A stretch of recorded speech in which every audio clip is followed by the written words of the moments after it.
It all started in 2002 when Malaysia decided to purchase two advanced scorpene class submarine from a French defence company called DCN International. The deal was massive, worth over 1 billion euros, and was supposedly meant to enhance Malaysia's naval defence capabilities.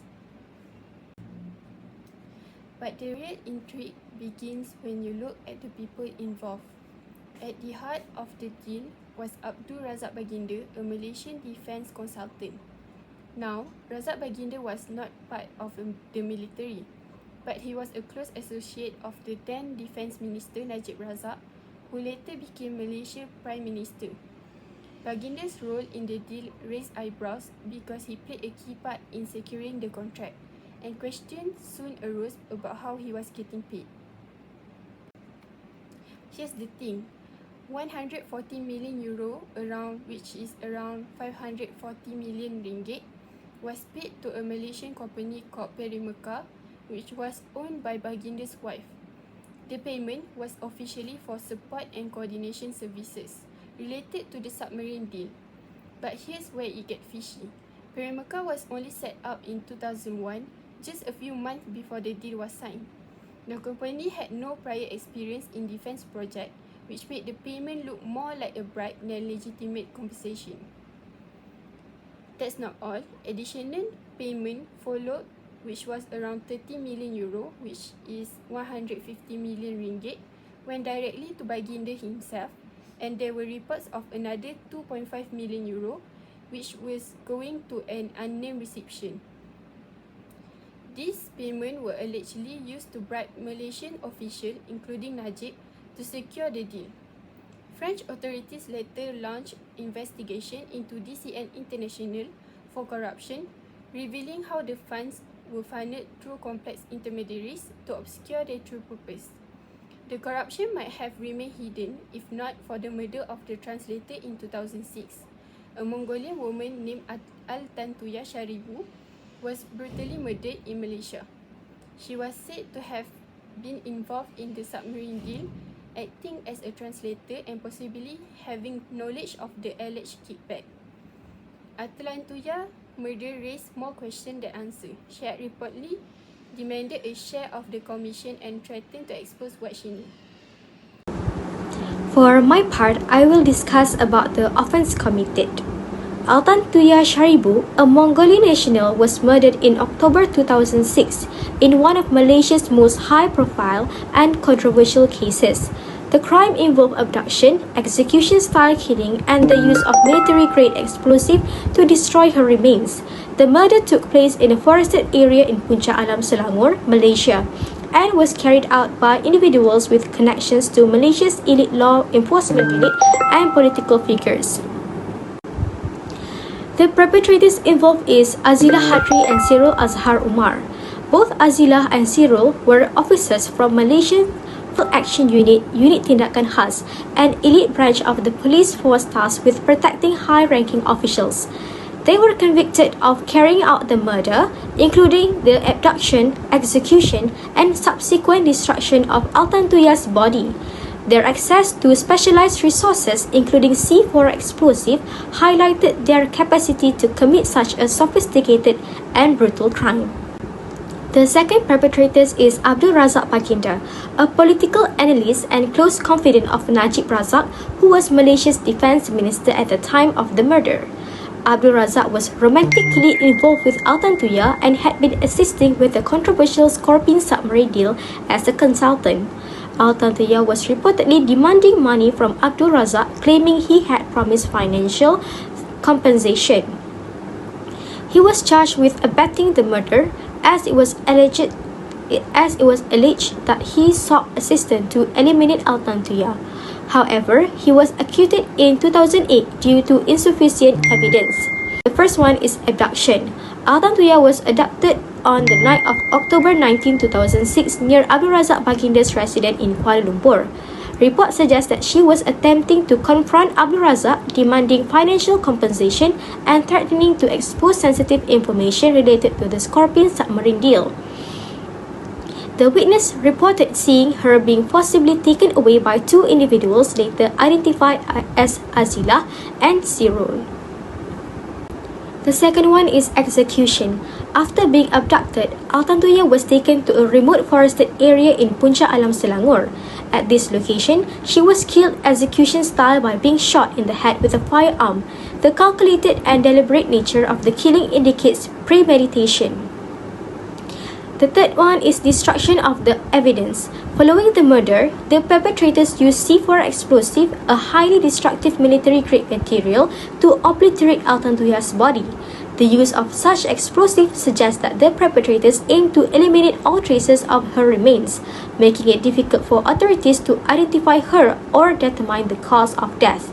The involvement of C4 explosive raised questions about how the perpetrators gained access to such restricted materials given their positions in law enforcement. Next is aggravating factors. So the first factor is premeditation, where they use explosive and execution style killing that suggests a well-planned crime. The next factor is abuse of power. The perpetrators were members of an elite police force using their authority and resources to commit the crime. And the last factor is cover-up allegations, where there are claims of political influence and suppression of evidence that make the case more serious. The next offense committed is motive. So the exact motive remains unclear, but speculations include Altantuya's role in the controversial Scorpene submarine deal, where she allegedly demanded the money. And then there is a personal dispute involving Abdul Razak, with whom she had a romantic and financial relationship. And last but not least, there are claims of silencing Altantuya due to her knowledge of sensitive information. And the last offense committed is legal outcome. So Azira Hadri and Sirul Azhar Umar were convicted and sentenced to death in 2009. And then Sirul Azhar Umar fled to Australia in 2014 and remains in detention there, as Australia does not extradite individuals, forcing the death penalty. And then Abdul Razak was acquitted of helping the crime. This crime is classified as the first-degree murder due to its premeditated and intentional nature, along with the efforts to destroy the evidence. So we shift to the effect on the individual and organization of this scandal. So we are going to the individual effects first. The first point is loss of life. The most tragic consequences is undoubtedly the murder of the Altantuya Sharibu. Her death served as start of a reminder the human cause of corruption. So the second point on the individual effect is a reputational damage to the involvement of the figure that involved in this scandal has tarnished their own career and their own reputation due to this involved in this scandal. And the last point of the individual effect is the erosion of public trust. The affair has ended the public trust in government institutions and officials, leading to cynicism and disillusionment of the public. So we shift into the effect on the organization. So the first organization that involved in this scandal is Malaysian government. So it weakens the governments of the Malaysia, which show the weakness of our procurement processes, our government accountability, and our government transparency to the public. So the next organization that involved in this scandal is the Malaysian economy. The Malaysian economy has such a negative impact on this scandal, which it lost a lot of public funds and foreign investment due to misappropriation of the fund that could have diverted resource from other crucial sectors, and the scandal may have negatively impact the investor confidence in Malaysia. So the last organization that involved in this scandal is DCNS. So DCNS have taken such a lot of impact on this scandal, which is legal and reputational challenges, which the French company faced the legal investigation and reputational damage due to the allegation of the bribery that has been involved in this Scorpene submarine scandal. Finally, we are going to look into the lessons that could be learned from the Malaysian Scorpene submarine affair case. The first one is need for transparency. With this, the government should establish frameworks that require public disclosure of contracts and funding sources to prevent misconduct. With this, public stakeholders can scrutinize expenditure and hold officials accountable, which can enhance trust in government dealings. Next lesson is the upholding of the ethical standards in defense contracts. This is to ensure defense acquisition to be guided by principle of fairness and necessity rather than personal interest. So therefore, this will recreate a culture of ethical decision making within the government contracting. Furthermore, fostering international cooperation could be one of the lessons that can be gained from this case. By having collaborative efforts, which can facilitate comprehensive investigation into corruption and also ensure that accountability is maintained across jurisdiction. It is imperative for nations to share intelligence and resources in order to tackle the global nature of corruption effectively. Other than that, promoting public awareness and participation also can be a great lesson in our life. This can be done by encouraging public awareness regarding government spending and procurement practices.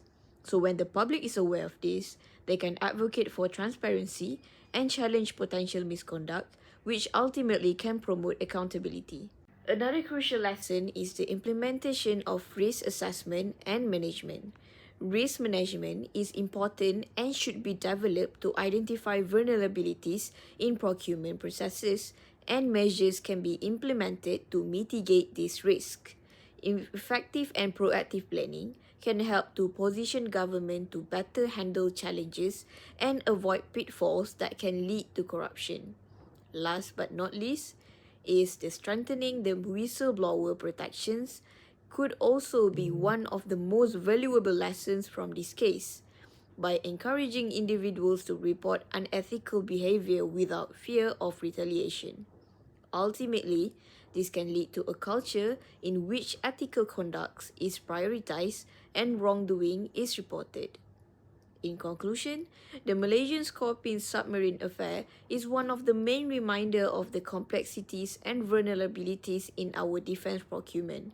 By learning the shortcomings exposed in this case, governments can adopt better practices that can prioritize their integrity, which can build a trustworthy system of governance that can benefit society as a whole.